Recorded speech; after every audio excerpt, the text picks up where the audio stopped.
Am I the a-hole for telling my friend their dating standards are too high, unrealistic? For context, friend and I are both in our late 30s. We've been friends for about 20 years and had many discussions over the years about their love life or lack thereof. I am happily married and did a standard amount of dating prior to marriage. Friend has been in 2 relationships total. Both times the other person ended up being married and using friend to cheat. What?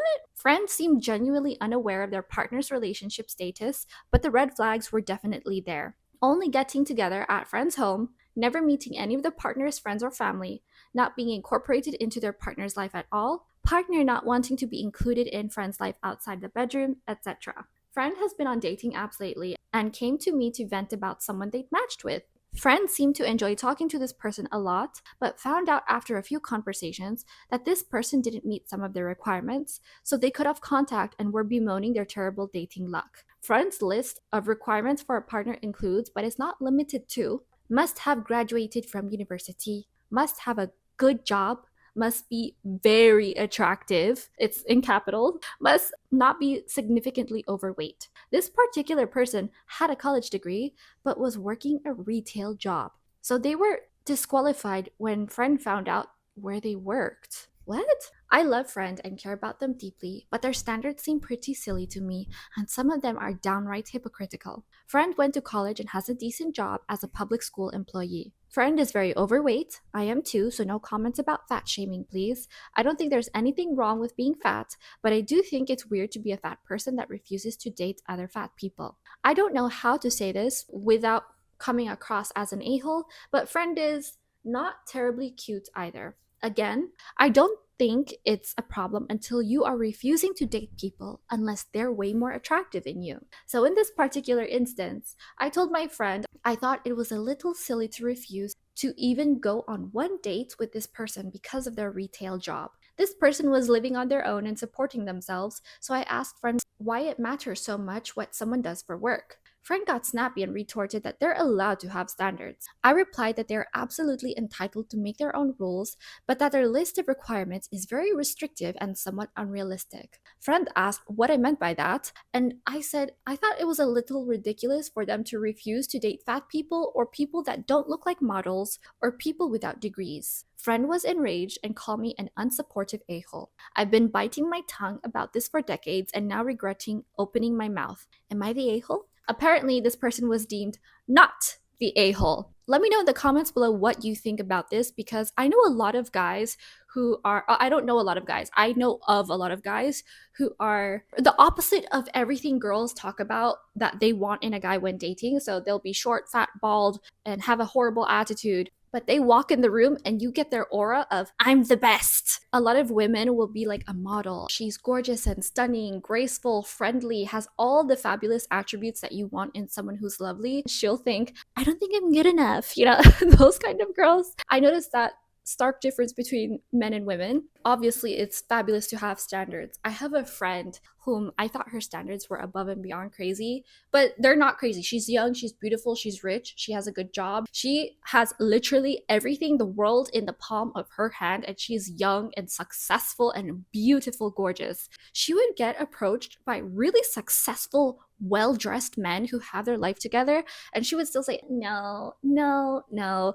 And I thought, this is crazy, because they are literally the dream boat for a lot of women who want a good marriage, a family, a stable relationship that makes a lot of sense. They don't look like models, but they look like they used to be models and they're just aging a little bit. They're not that old. It's just that they're focused on their work and being established, putting money away for retirement, all the adult things that you want that are responsible, steady, all the mentally grounding things that set you up for success as an adult. They have all these fabulous things. They're not bad looking either, but she says, no, I want like a 26-year-old guy with abs. And I'm like, well, they're not all going to be successful. They're going to be like 26-year-old guys with abs. They're going to be messing around. Even if they are successful, they're probably going to date a bunch of girls and not be ready for the commitment of settling down. If they are, it's really rare. But also, a lot of people divorce who are married in their 20s, especially the younger that they're married. I would just wait or find someone who is within this range of what you want. And that is a very reality based thing to say. But a lot of people get their emotions caught up. They watch movies, they see social media, all these successful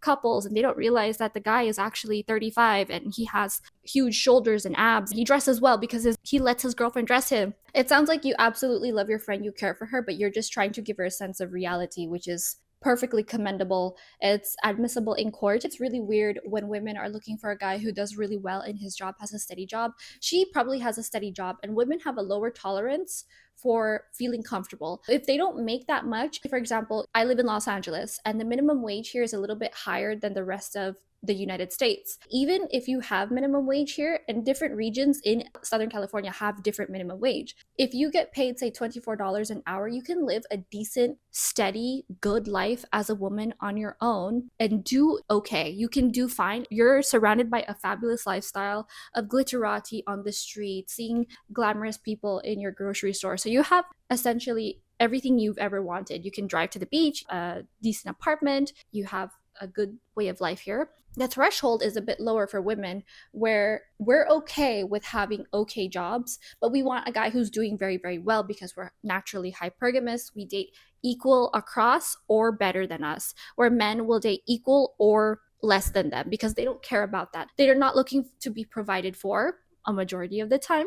They're looking for someone who puts in the benefits of what a woman has to offer. It's one thing if the friend is constantly working on herself. She's getting laser facials, she's working out, doing all the things. She's going to dating events in a wholesome and best way possible, organically meeting people. She's working on herself and trying to be beautiful, making her wardrobe nice, her environment nice. Everything she touches is gorgeous. It's one thing if she's doing that, but she's just has unrealistic standards. It's okay to show them, if this is what you offered, this might be what you get. The person checks all your boxes. There is this, it wasn't a study, it was a social experiment on a podcast on YouTube where there were 3 women who were talking to this talk show host, and he looked at the stats on this app where you can find the census of the United States. And they said, I want a guy with 6'6", so 6 foot tall or over, 6 figures, within the ages of 25 to 35. And it was only 5% of the population. If you want someone successful, most likely you're going to find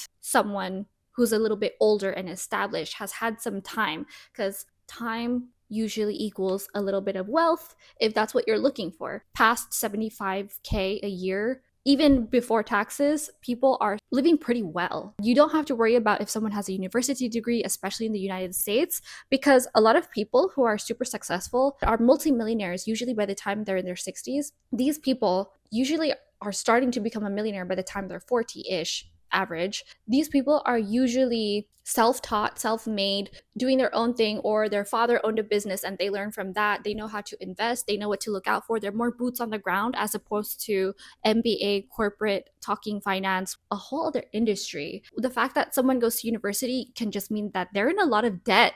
I know someone who used to work in a hospital, and people would ask, are you a doctor? And they would say, no, I'm not in that kind of debt. I think it's actually better when you do find someone who is successful, or at least doing well, doing stable for themselves, when they don't have a university degree, because it means they're a bit more creative, a bit more problem solving and action inducing, as opposed to someone who has a degree. I know someone who's thinking about going back to school, finishing another degree. It wasn't going to do anything for their career except a tiny pay bump unless they move to a different part of the country, to a different position. They had to essentially adjust their entire life. This disruption was not worth the ROI that it would give them. So I'm going long here. Anyway, if you've been biting your tongue about it, there's a nice way to say it. I've told my friend, hey, he has everything you want except abs. Abs are fixable.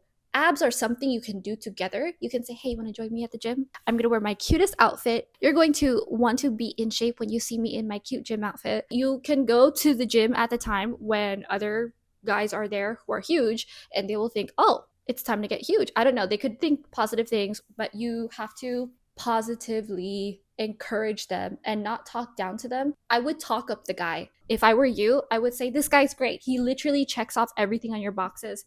And remember that a checklist might be the end of you. Because I used to date people when they were the perfect checklist. He fits everything that I want instead of actually getting to know the person. And that's a huge mistake. I ended up marrying the perfect man on paper. In person, we were best friends and we were great companions, but it wasn't what I wanted in a husband. That's my personal info for you there. But marrying someone for a checklist, you need to have standards, yes. But their version of how they fit into the standards is something you have to pay attention to because you might have different love languages. There are a lot of moving parts to this. It's not about you hurting her feelings. You can just talk up the person anytime she dates someone who's fabulous, you know, who's great, genuinely has all the things that she checks on the list. Even if they don't have a perfect job, they can move up in corporate one day, they can completely pivot. You can talk that person up and say, they're great because they do all the incredible things. They make you feel loved, make you feel happy, make you laugh. They're always showing up when they need you, when they don't need you. This person is top, top, top marks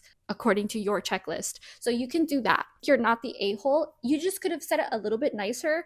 This is definitely not a-hole territory. Someone says not the a-hole, but you are also fighting a losing battle here. Your friend is going to do what your friend is going to do. I'd leave it be. And if the complaining gets too annoying, you can definitely say, hey, I gave you my opinion. I know you don't want to change anything, even though it's not working for you. So let's talk about something else. My general rule is a friend gets 3 times to complain about it. And if they don't change anything to remedy it, I don't want to hear about it anymore. I absolutely love this. And I never talk about my problems with my friends. I never talk about my problems unless I need a place to stay that night and it's already gotten past the point of bad and say, hey, I'm in the middle of something hit the fan. I don't want to lean on my friends for hearing my problems because there have been studies done over a lifetime. Your stress raises the cortisol levels in other people, so it literally shortens the life of others when you talk about your problems, which is horrible. Not the a-hole, lol. There is no build a mate program. You can't just customize a date to suit your tastes. You have to choose from the people already in the world.